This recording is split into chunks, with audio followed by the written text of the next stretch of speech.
Welcome back to The Race. I'm Chris Stewart this week here in Oklahoma City as we talk about national security. And what you're looking at right here at the Oklahoma City National Memorial and Museum are the walls that still remain from the federal building at the center of this attack back in 1995. Now, as far as threats still facing our country today, terrorists are self-radicalizing in America, and Alicia Nieves found how cities are fighting back. There are more than 40,000 members of jihadist groups in the Middle East who have been recruited and radicalized in 110 countries, including America. Since 2011, at least 114 Americans have been radicalized in the U.S. The government knows of 64 who have successfully joined a terror group. It's been a significant problem. Homegrown radicalization here in the District of Minnesota. Minneapolis has the largest number of Americans who have been radicalized. Federal Court Chief Judge John Tuheim has dealt with dozens of them. We have a large group of Somali immigrants here who are wonderful, productive members of our community, a very large group.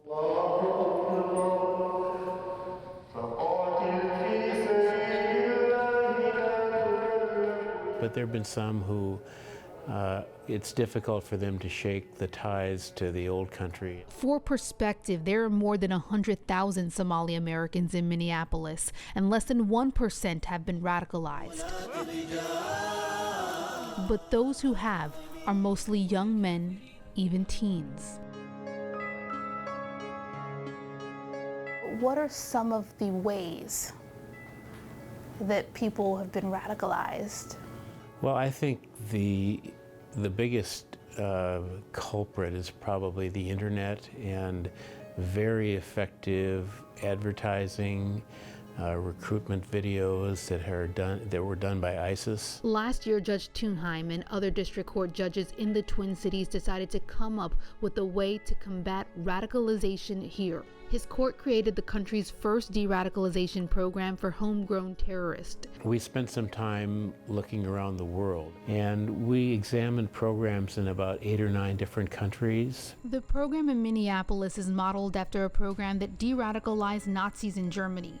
It provides defendants with a shorter prison sentence in exchange for longer and more intense probation periods, along with required mental health care and counseling. There's no guarantee, of course, but these people are going to get out of prison at some point in time, and you don't want them to come out of prison re-radicalized or even worse than when they went in, because that's a real public safety danger.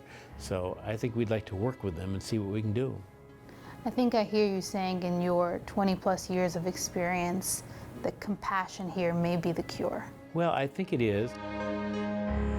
It's certainly worth a try. For The Race, I'm Alicia Nieves.